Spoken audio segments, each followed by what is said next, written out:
Hello, my name's Ian Hawkins. I'm the head of content here at Swoop. Hard on the heels of our last budget update, an update as everything in Kwarteng's proposals has been thrown out by the new broom, Jeremy Hunt. I'm delighted to be joined by Andrea Reynolds and Ciaran Burke, the co-founders of Swoop. Hi there, welcome back to our another update on the budget. Good to see you. Yep, this is going to become a weekly occurrence, Ian. There's going to be a mini budget every week. Don't threaten me with a good time.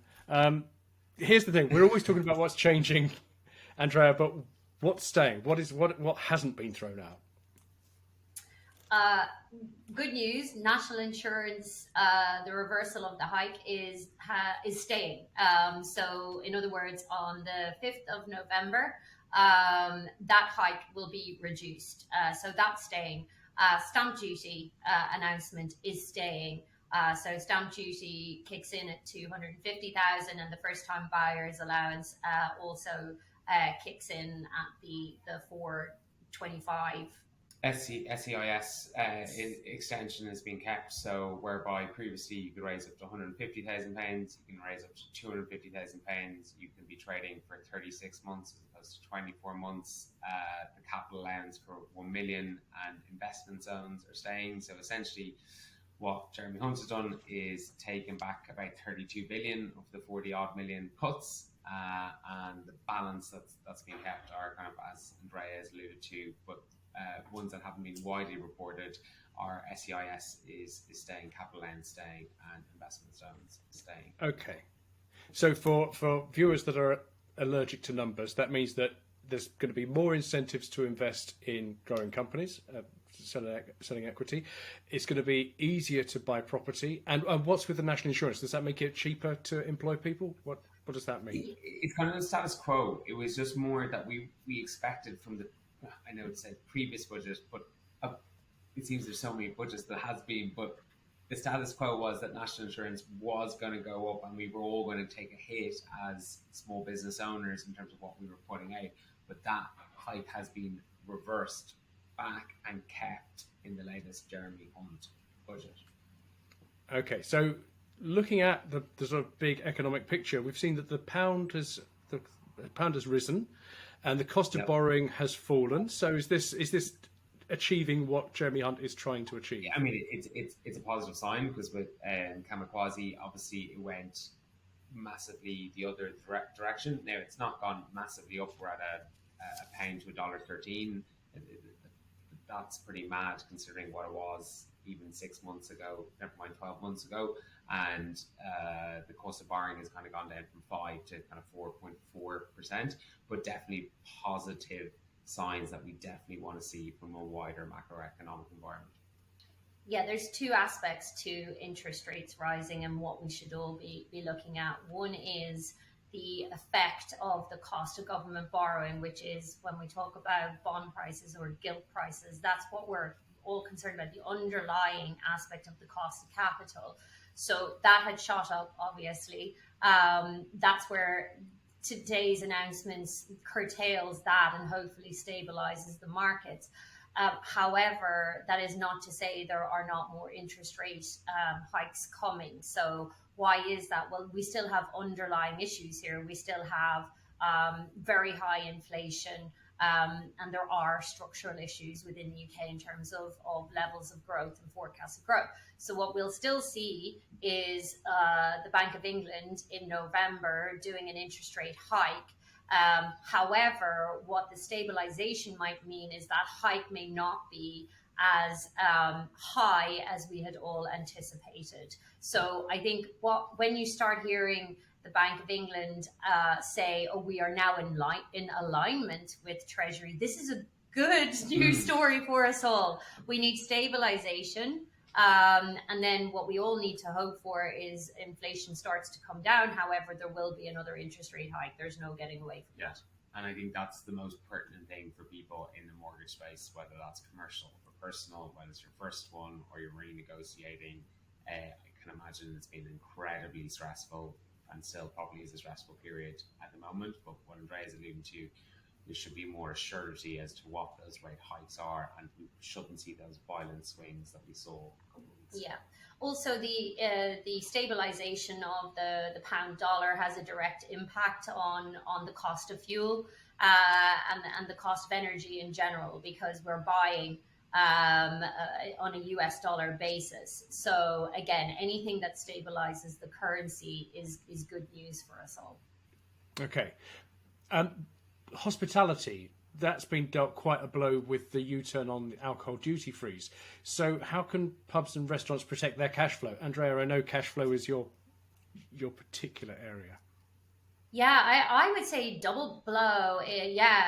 For that side of things. I think they really needed that on the basis of energy increases, just general wage inflationary pressures that they're experiencing. So that is a blow.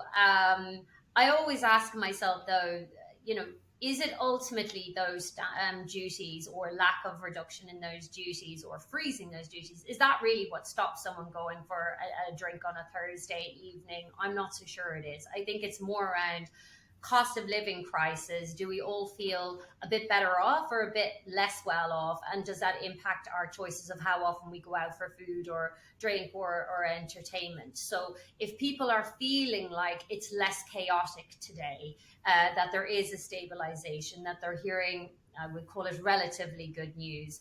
I would say the sentiment side of things is more important for the hospitality industry than perhaps a freeze in rates. But yes, albeit it is another blow for them. How they manage their cash flow is, I think we're covering everything we can do for them, trying to get them the best energy deals that are out there, trying to get them cash flow facilities based on their credit card terminals, so making it a flexible repayment plan. So they might have short-term cash crunches at various stages, helping them to plan better for Christmas. So there's various small things that can be done. Yeah. The thing that I think we reiterated last time is the energy crisis is something that they need to be thinking about in the medium and longer term, because certainly the language that's coming out of Jeremy Hunt and the government in general is, okay, we're going to put this cap in place to the end of April, but it's very much we're going to do it on a means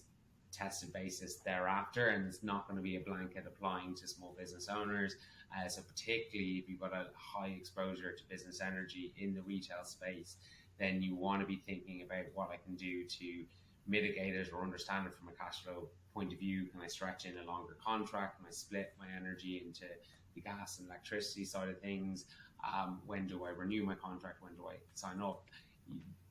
It's going to be a big driver in your cash flow. So it's something that I wouldn't put on the long finger, because the general sentiment and the language being used is, yeah, okay, we're putting this in place till the end of April, but I feel like you're kind of on your own thereafter.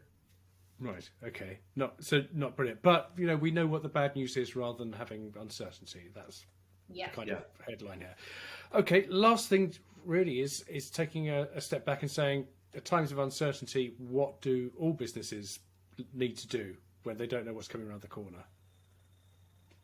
Build contingency. And I know that sounds probably ridiculous when you're thinking, how do I make ends meet? But if the best time to shore up a cash pot, a contingency cash pot, is before you're at that super stressed stage. So if you're looking ahead and you're seeing the next 6 months, I'm going to be stretched, you need to go for a funding facility now that you don't have to use, but keep it there as a contingency. You only pay for it when you use it. So there's aspects like that you could shore up and have a pot there, because most businesses fail because of a short-term cash crunch, not because they have a bad business, etc. So good businesses fail because of cash crunches. So it's about avoiding that. And then, as Ciaran said, really, really looking at your input costs. So like your energy bill, for example, we've had bakeries be quoted everything from 700,000 a year to 1.2 million a year for a contract. So shopping around to get that and using intermediaries like Swoop does help in those situations. Yeah, just become obsessed with your cash position. If you're in an enviable position where you do have cash in the bank, what can you do a bit differently? We know interest rates are going up, but that also means deposit rates are going up. Yeah. So if you're able to place that in a higher deposit interest account, now would be a perfectly good time to make use of that and spreading that cash another way. You can also look to invest it. You can use the capital gains allowance. So if you do have cash available to you, you're in that enviable position, make sure you're using it. If you don't, as Andrea is saying, make sure you can give yourself the assurity of knowing you can get access to that. So what does that look like? It could be an overdraft. It could be a recurring facility that you're able to, a revolving credit facility that you can get access to. It could be leveraging assets in the business, whether it's property or heavy assets. It could be leveraging your sales that you get through e-commerce or your terminals. It's understanding all your different cash flow assets that you have, and then saying, okay, I know I can get access to this facility. So you have the peace of mind to either say, I have the cash in the business, or I can easily get the cash in the business, so that no matter what the swings or roundabouts that come your way, at least you can know that about your business and what you have access to. Yeah. Okay, thank you very much. It's worth pointing out as well that on swoopfunding.com there is a tab that is called the Cost of Living Crisis. There's some updated information on there. There's also, we've just published on the blog a piece about how to use bridging loans, and that's kind of accessing the money that's locked up in your assets. So that's quite useful as well. Okay, thanks very much indeed, Andrea and Ciaran, and thanks very much wherever you are in the world. Thanks for watching, and well, I'm sure if there are any more news breaks, we'll be back. Yeah, I mean, as you say, and it's a high chance we'll be back again next week, and there'll be someone else in charge. October 31, if the government makes it then. Yeah, or if Liz passed the lettuce. I mean, I'm back in the lettuce, I think. See you all at Halloween for our nightmare on Downing Street. Take care, everyone. Yes.